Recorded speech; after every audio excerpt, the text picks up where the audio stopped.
Bonsoir, mesdames et messieurs. Alexandre Baudouin et François Trépanier qui vous souhaitent la bienvenue à cette autre édition de Sport Express. Monsieur Trépanier, mes hommages. Salut, Alex. J'ai failli mettre mon veston aussi, mais dans l'auto. Bon, prochaine fois. Petit gala ce soir de la Ligue de hockey Oui. junior 3 du Québec. Belle performance, d'ailleurs, du Collège français. Oui. Perdu en demi-finale. Puis cette année, ce qui est le fun, c'est que à cause de la COVID, il n'y a pas eu de Coupe Fred Page. Donc, toutes les équipes gagnantes de leur ligue allaient directement aux championnats nationaux junior A. Donc, bravo les boys. Good job. Puis, bonne animation ce soir, mon cher. Merci, François. On reste dans le hockey. François, cette semaine, un gars qu'on connaît bien, un gars qu'on apprécie beaucoup, qui est en studio, finalement. D'habitude, dans quelques pays scandinaves, mais là, il est ici. Oui, il jouera en Suisse la prochaine saison du côté de Berne, dans un amphithéâtre, Alex, de 18 000 personnes. Donc, c'est digne de la Ligue nationale au niveau de l'ambiance. Notre ami Éric Gélina est avec nous pour parler de hockey, bien sûr, du Fonds jeunesse Jelly and Ice en deuxième partie. Bienvenue à Sport Express.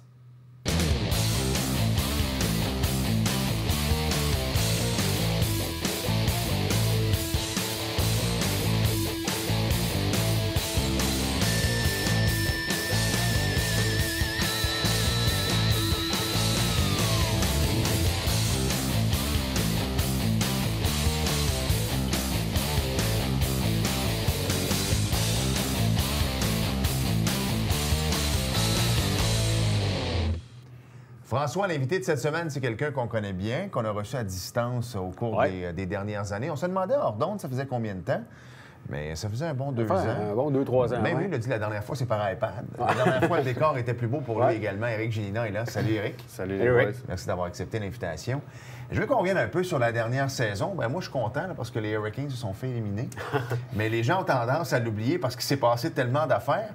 Mais ça avait commencé là. Toi, tu avais signé un try-out avec les Hurricanes à peu près au même temps l'année passée. Oui, en fait, honnêtement, moi, j'ai pas de remords, j'ai pas de regrets ou quoi que ce soit par rapport à la chance que j'ai eue avec les Hurricanes. Ça n'a pas fonctionné. Il y avait leurs joueurs préétablis avec des contrats à un volet.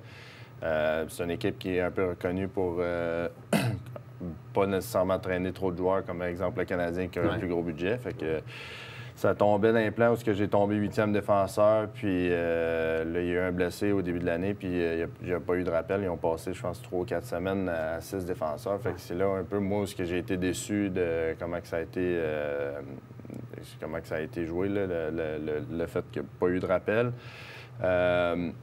Mais en gros, je pense qu'ils m'ont donné une chance, puis au moins moi, personnellement, j'ai pu me valoir que je suis encore capable de jouer dans cette ligue-là. C'est juste que je pense que côté opportunité et côté valeur personnelle, je pense que j'aime mieux avoir un plus gros rôle à jouer en Europe. Puis, mais c'est ça, je pense que je suis content d'avoir eu cette chance-là.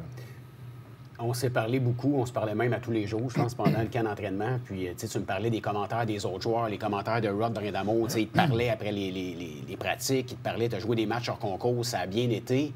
Tu viens de le dire, tu te comparais aux autres. Tu n'aurais pas à avoir ta place là, si ça avait fonctionné.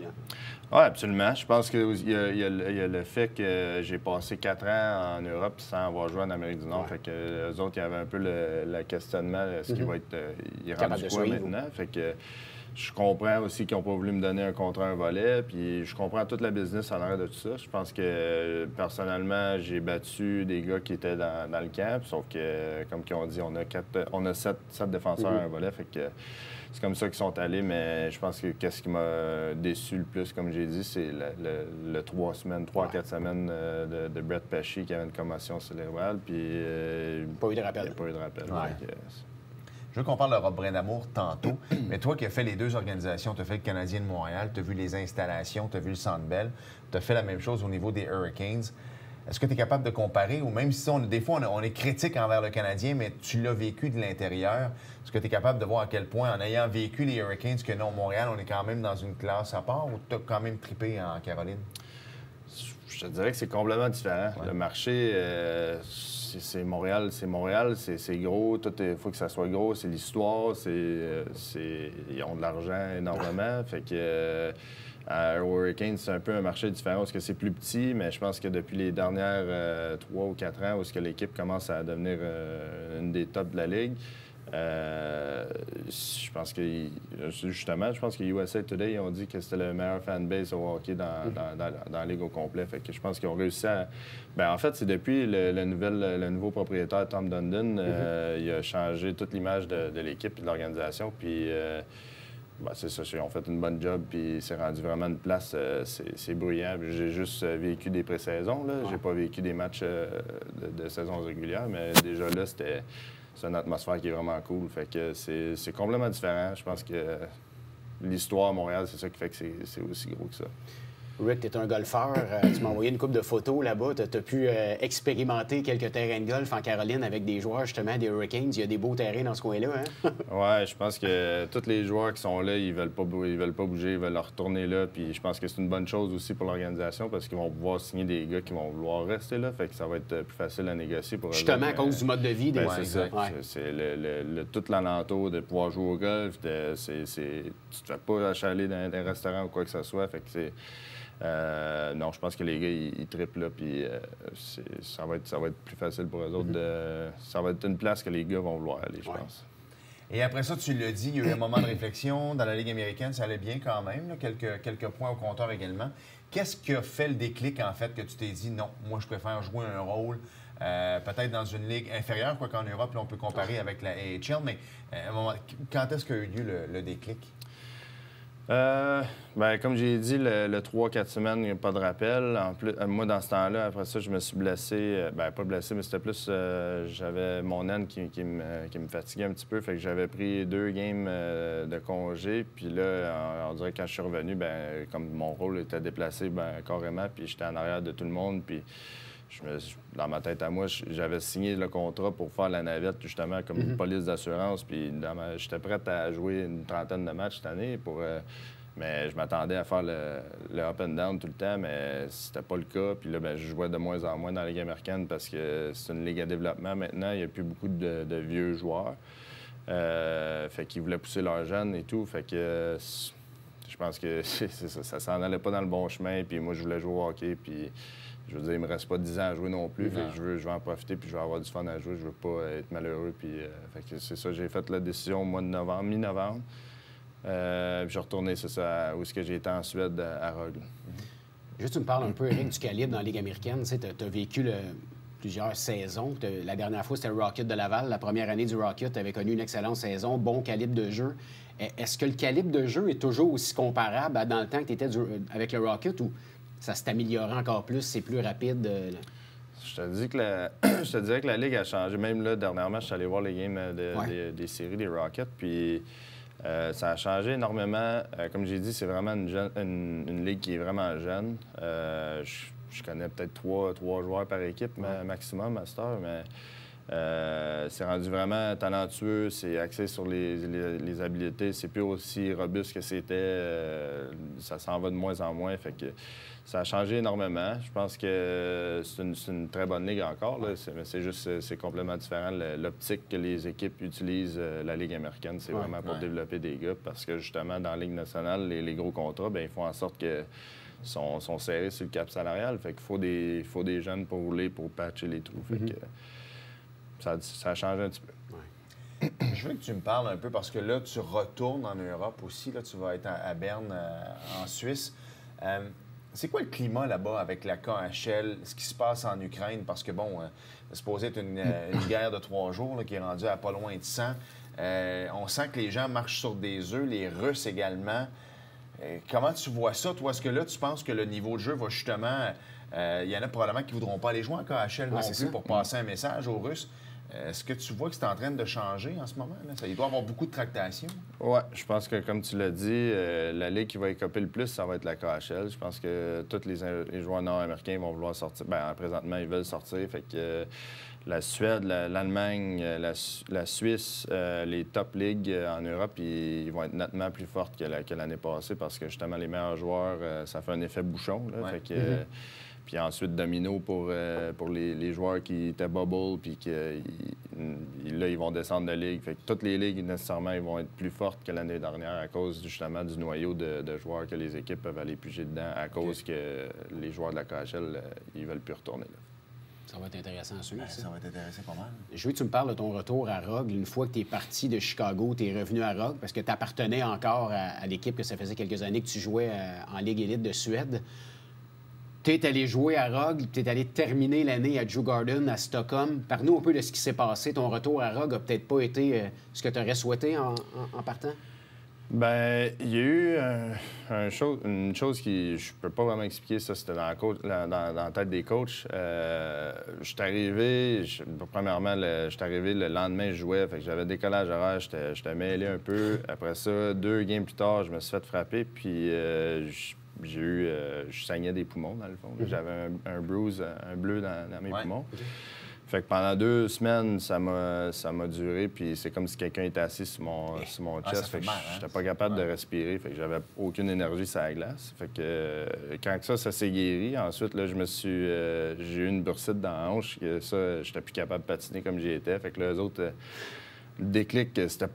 J'étais pas blessé, j'étais juste moins bon, j'avais perdu confiance, puis fait que là, je suis dans ma tête. C'est plus le Éric qu'on connaissait qui a dominé la Ligue l'année passée. Exact. Fait que là, dans ma tête à moi, je savais comment moi je me sentais. J'étais pas du tout à 100 %. Fait que je les voyais venir tranquillement pas vite avec leur plan qu'on cherche un défenseur droitier, puis blablabla, t'en connais-tu? Je voyais l'histoire qui se préparait.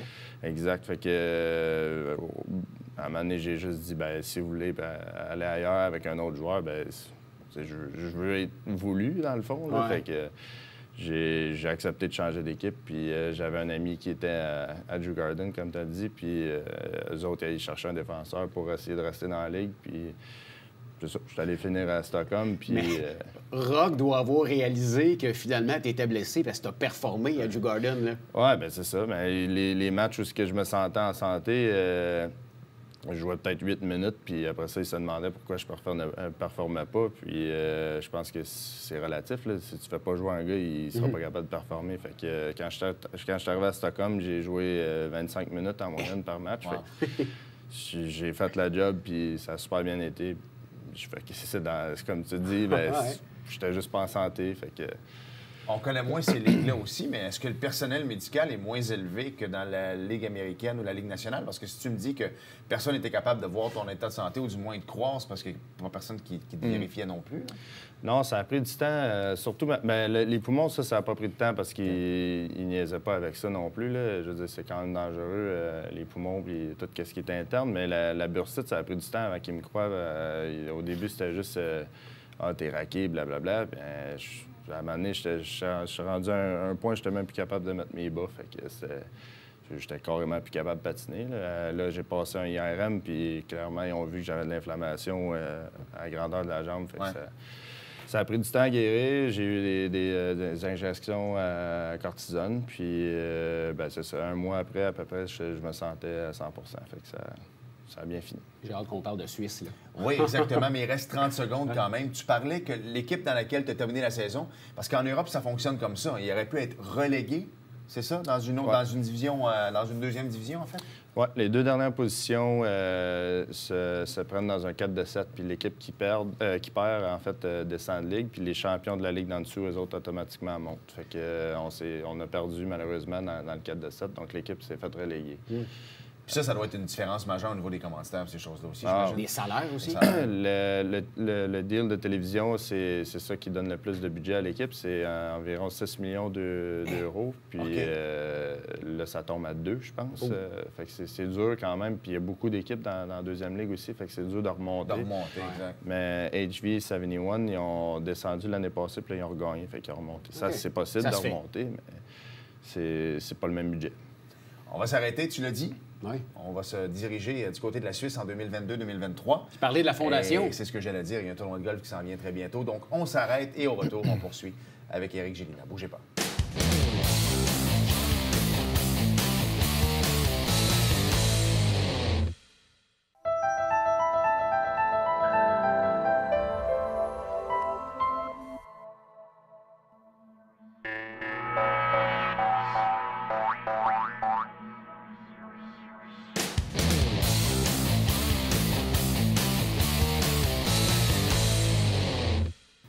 Nous sommes de retour à Sport Express. Écoute, je pense que l'hiver prochain, un petit week-end dans les Alpes. Un week-end. Marie-André et moi. Mais pourquoi pas? Ben, absolument. Avec les enfants, tu sais, honnêtement, on choisit nos batailles. Alors, moi, un petit 4 jours en Suisse, ça pourrait être bon pour aller voir un bon match de hockey également. Je trouve ça le fun parce que souvent, quand on parle de l'Europe, oui, on parle de la Suède, on parle de d'autres pays comme ça, mais souvent, c'est la Suisse. C'est sûr qu'il y a plusieurs gros noms qui ont passé par là. Bob Hartley a coaché là également. Ça a été... On t'a approché, t'es approché, parce que tu n'as plus d'agent, by the way, pour les gens qui ne savent pas. Donc, c'est toi qui gères tes trucs. T'es approché, ils t'ont approché. Comment ça a fonctionné? En fait, quand j'ai pris la décision de retourner en Suède, moi, je savais que mon contrat était à terme à la fin de la saison. Fait que je m'étais fait assez clair avec mes agents que je voulais aller en Suisse l'année suivante.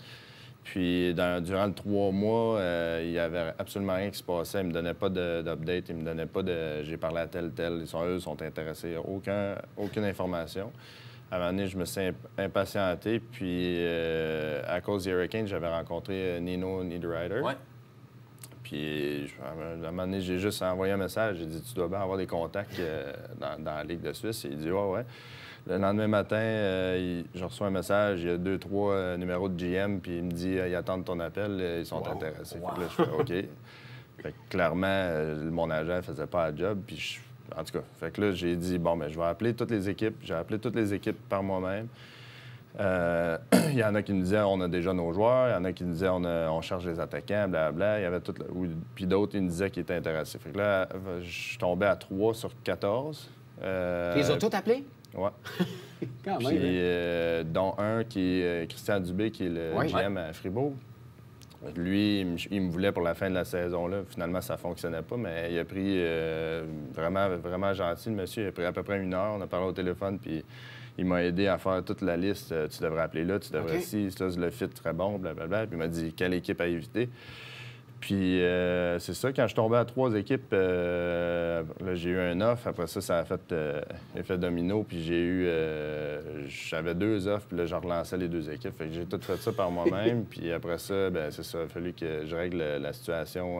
Ça, c'était une entente verbale, si tu veux. Après ça, j'ai géré la situation des agents. Puis c'est ça, finalement, j'ai fait le deal par moi-même. Parle-nous un peu de Berne, justement. Juste avant de parler de Berne. Ouais. Christian Dubé, googlez son nom sur HockeyDB. On parle pas du ministre de la Santé. Non, mais il y a des bonnes stats, lui, quand même, dans le hockey junior. Googlez son nom. S'il était trop petit, mais dans une autre... En Suisse, c'était un des tops de l'histoire. On en parlait tantôt hors d'onde, Berne, qui a un amphithéâtre de 18 000 personnes. Donc, ça va être une ambiance digne de la Ligue nationale avec c'est plein à tous les matchs, je disais. Parlons un peu du calibre de jeu en Suisse pour les gens à la maison qui regardent l'émission, qui peut-être connaissent un peu moins le calibre en Europe. Bien, c'est quelque chose que j'ai hâte de voir, justement, par moi-même. Mais de ce que j'ai cru comprendre par les gérants qui m'ont parlé, essaient de m'expliquer un peu le calibre, justement. Puis je pense que les 2 premières lignes, c'est des joueurs qui ont joué dans la Ligue nationale en majorité ou des équipes, des joueurs de l'équipe nationale suisse. Fait que les 2 premières lignes, c'est ça, c'est calibre NHL ou vraiment fort Ligue américaine. Puis la différence entre la Suède, par exemple, avec la Suisse, c'est que la 3 et 4e ligne en Suède, c'est vraiment fort. Tout le monde peut jouer, tout le monde peut patiner. Sauf que la différence, c'est en Suisse, c'est un petit peu moins fort. Fait que c'est ça ce qui fait en sorte que tes importés, il faut qu'ils soient vraiment importants dans ton équipe parce que c'est eux qui vont traîner ton équipe. Ou les joueurs suisses que tu as aussi, comme tantôt je mentionnais Sven Barchi, des gars comme lui. Qui va jouer avec toi cette année. Exact. Mais ça renforce ton équipe. Fait que tes 2 premières lignes, c'est eux qui tirent ton équipe. Okay. La Ligue en Suisse, c'est toujours aussi fort, parce qu'encore là, je reviens là-dessus, mais dans les années 2010, c'est ça qu'on entendait pas mal. C'est encore aussi fort que ça l'était avant, même si les 2 derniers trios sont peut-être moins forts. C'est une question de budget, question de masse salariale. Qu'est-ce qui fait ça? Oui, budget aussi, je pense, mais je pense que le pays en tant que tel, la Suisse, c'est pas mal plus petit que les autres pays. Puis ça s'en vient de mieux en mieux. Regarde les Suisses aux Olympiques, aux championnats du monde, leur équipe, le hockey s'en va dans la bonne direction en Suisse. Mais ouais, je pense que c'est budget puis noyau de joueurs aussi. Là. Mais t'en as des équipes comme Zug qui ont gagné cette année. Leurs joueurs suisses étaient excellents. En fond, c'est ça qui fait ta profondeur de ton équipe. Fait que, c'est un mix de budget puis de joueurs disponibles. Rick, je ne veux pas qu'on rentre dans les détails de ton salaire, combien tu vas faire, mais Juste pour comparer un peu, tu sais, un joueur comme toi qui va être un joueur vedette dans la Ligue de Suisse, on s'entend, là, les importés, comme tu dis, vous êtes les joueurs qui sont recherchés. On peut aller chercher quand même, tu peux très bien gagner ta vie en jouant au hockey en Europe, là, comparativement ici en Amérique du Nord. Tu sais, tout le monde dit, les joueurs de la Ligue nationale, ça fait donc bien de l'argent, mais vous n'êtes quand même pas à plaindre là, à aller jouer en Suisse, on s'entend? Non, mais c'est ça. Mais ce qui est à comprendre, c'est quand un joueur de la Ligue nationale il signe un contrat, on voit, exemple, je vais prendre un Christian Folin qui était avec les Canadiens une couple d'années. Là, lui, il avait signé 800 000. Mais c'est un Suédois. Fait que, clairement, il y a une maison en Suède, il y a une maison à Montréal. Fait que ça fait 2 loyers à payer. Ensuite, tu as des taxes de la Ligue nationale qui, là, à cause du COVID, c'est à peu près 22 de ton salaire brut. Ça, c'est l'escrow? Oui, exact. Ensuite, tu as les taxes du gouvernement. Puis, clairement, il faut qu'il y ait une auto à Montréal. Fait que ton agent, au bout de la ligne, je pense qu'il reste peut-être d'un contrat de 800 000, il doit rester 200, même pas 200. Fait que, comparativement en Europe, où tu as ton appart payé, ton auto payé, c'est ça. Là, moi, je me retrouve avec plus d'agents. Ça, c'est encore 6 de moins. Exact. Fait que c'est une bonne différence. Puis, tout ce qui me reste à payer en Europe, c'est ma bouffe. Fait que, en étant tout seul, ben je dépense pas des millions en bouffe. Là, fait que c'est ça qui est vraiment intéressant d'aller jouer en Europe. Ouais. Parle-moi de la Coupe Spengler, parce que tu t'en vas dans le pays de la Coupe, là, dans le sens, est-ce que c'est quelque chose qui pourrait devenir possible pour toi? Oui, c'est sûr. C'est quelque chose que j'envisage. J'espère en faire partie. J'ai tellement entendu de belles choses sur ce tournoi-là que c'est une belle semaine. Puis Équipe Canada, ils traitent les joueurs vraiment bien. Puis c'est un événement que tu peux vivre en famille aussi. Fait que c'est vraiment le fun. Fait que ça va dépendre de mon début de saison, évidemment. Là, mais je pense que ça serait quelque chose que j'aimerais. Avant de rentrer dans la fondation, pour en parler un peu, il y a un tournoi de golf qui s'en vient, tu l'as dit, Alex. Là, tu pars quand? Là? Peux-tu profiter de l'été un peu ici au Québec ou tu pars bientôt? Ça part assez vite. C'est sûr, la différence avec l'année passée où j'ai resté jusqu'à mois de septembre. Ouais. Là, cette année, je me retrouve à partir le 22 juillet, je pense. Quand même, hein? OK, mais ça commence toujours plus de bonne heure. La KHL, peu importe, en Europe, c'est début septembre, c'est déjà commencé. KHL, c'est encore plus tôt. Je pense que c'est première semaine de juillet. Fait que, mais 22 juillet, ça arrive quand même relativement vite. Là. Il me reste 2 mois à mon été. Là, sais-tu déjà où tu vas rester, puis on t'a trouvé un logement? Ça a été comme entendu les critères que j'avais parce que je voulais avoir certaines choses pour justement être capable d'accueillir ma famille ou mes amis quand ils viennent. Puis, mais j'ai pas vu l'appartement en tant que tel. Je sais quelle auto je vais avoir. J'ai pas vu non plus, mais c'est ça. Les détails, je pense que ça va se finaliser prochainement. Un petit Peugeot, non? Oui, exact. C'est ça? Ouais. Non, en Europe, c'est très populaire. Tournoi de golf qui s'en vient, messieurs. Donc, dans le fond, c'est la semaine avant que tu quittes. C'est le 15 juillet prochain. Ouais, exact. Vous nous disiez hors d'onde, parce que là, je parle à vous deux, parce que rendu là, vous êtes pas mal égal là-dedans. C'est quoi? C'est un maximum de 36 foursomes. Vous êtes déjà à 32. Puis moi, honnêtement, c'est vrai que je suis pas sur les réseaux sociaux, là, mais honnêtement, de la pub cette année, vous n'avez pas fait des tonnes. Non. C'est fou, là. Non, bien, c'est sûr qu'on avait parlé avec le groupe. On voulait relancer le tournoi, mais pas nécessairement faire un gros tournoi grandiose avec le souper, etc. Je pense que... On voulait prendre le rythme. Exact. De juste se remettre dans le public, puis de juste repartir la machine, puis faire quelque chose de simple, puis juste le fun pour que le monde puisse avoir du fun au golf, puis avoir un 5 à 7, puis juste jaser, puis rien de trop de formel. T'sais, on le sait, le temps des gens est précieux souvent. Fait que, on ne voulait pas avoir cette année le gros souper avec l'encan qui termine à 23 h le soir. Donc, ce qu'on s'est dit, on va y aller dans une formule simple qui va nous permettre de ramasser des fonds pour la fondation. Puis Éric est bien ami avec le propriétaire ici du Morse à côté. Donc, il va y avoir une petite soirée au Morse par la suite avec... on va offrir un petit peu de nourriture puis les gens des spéciaux sur les consommations, bien sûr. Mais on ne voulait pas faire quelque chose de très organisé. Puis au début, on s'est dit, est-ce que les gens vont répondre à l'appel? La réponse est oui. Bien content d'entendre ça. On le sait, là, l'inflation, le prix de l'essence, le prix de la bouffe, c'est fou. Là, aujourd'hui, nous, on enregistre le lundi. Le mardi, vous le savez, une espèce de petit casseau de fraises, c'est rendu 8 piastres. Là, toi, monsieur Tourisme, tu as dû en entendre parler, mais c'est épouvantable. Alors ça veut dire qu'à un moment donné, les gens vont avoir moins de sous, puis bien, ça va s'en aller dans votre cours, les boys. Je pense que vous aviez déjà un impact important, mais je pense que là, vous allez avoir un impact encore plus important. La demande va augmenter d'année en année. Oui. Bien, c'est un peu aussi le fait, le pourquoi qu'on voulait rendre ça plus simple aussi, parce que justement, comme tu as dit, l'inflation, le monde, il dépense pas mal plus pour le gaz, etc., la bouffe. Donc, on voulait pas aller piger trop dans les poches des gens non plus. En même temps, on veut aider les autres. Fait qu'il fallait trouver le juste milieu. Puis, je pense que l'événement en tant que tel, il est juste le fun. Fait que le monde, il participe à cause de ça. Fait que je pense que c'est dans cette optique-là qu'il va falloir continuer. Puis on a été chanceux, malgré la mauvaise nouvelle de Ménéric, qui ça nous a donné énormément de sous. Donc on est correct pour aider plusieurs familles. On est une des fondations qui a été chanceux dans notre malchance, justement, grâce à la famille Marion, qu'on remercie d'avoir choisi notre cause suite au décès de Médéric. Parce que nous, dans le fond, on a été 2 ans sans faire de tournoi de golf, donc sans ramasser d'argent. C'est notre vache à lait, si on veut, le tournoi de golf. Donc, ça nous a permis quand même de ramasser des sous puis aider plusieurs jeunes cette année. Puis tu le dis, avec l'inflation, les familles ont moins d'argent, donc on va avoir encore plus de demandes sûrement pour la prochaine saison. Donc, on va être prêts. Et mon association va rentrer en contact avec vous. Il faudra aider les jeunes filles également. Absolument. Alors, je pense que ça serait bien, là, des jeunes filles qui sont dans le besoin, qui veulent participer à ce merveilleux sport qu'est le hockey. Éric, le mot de Cambronne pour la prochaine saison. Les gars. Et puis... La prochaine fois, on va s'en parler avec un décor de Suisse en zone, peut-être?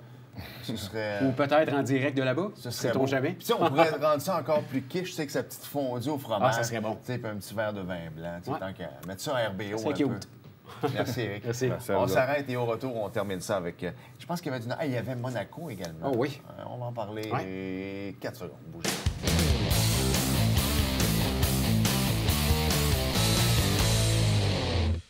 Nous sommes de retour à Sport Express et Alex, il y avait du NASCAR et notre ami Louis n'était pas trop content. T'es pas content, Louis, pour 2 choses. D'abord, ça lui aurait pris son torréfacteur, parce que Louis parle souvent de son torréfacteur avant le début des émissions. Il appelle même en studio. Là. Exactement, pour sa sorte de café et tout ça. Et là, quand il est arrivé dimanche soir pour écouter les Simpsons, il n'y en avait pas, François, parce que c'était une course interminable. Non, il en manquait. Ça lui aurait peut-être pris du décaf pour peut-être mieux dormir durant la nuit. Mais écoute, une course, là, ça s'est terminé vers les minuit. Ça a commencé comme à 5 heures. Je l'ai vu le commencement. 400 tours. 400 tours virés à gauche. Les gens qui achètent des billets, là... Ou les gens qui regardent ça à la télé. Salutations à Rick. Aussi. Soit dit en passant, c'est Denny Hamlin qui a terminé premier. Juste comme ça, là, un Kaz Grala. Tu as déjà entendu parler de lui? Non, je connais Umbrella, mais pas Kaz. Kaz Grala. Il y a Noah Gragson. Il doit jouer dans Stranger Things, Alex. Lui. Puis il y a d'autres noms comme ça pour rapport. Merci, François. Merci, Alex. Merci à vous d'avoir été là. Et à la semaine prochaine. Bye-bye.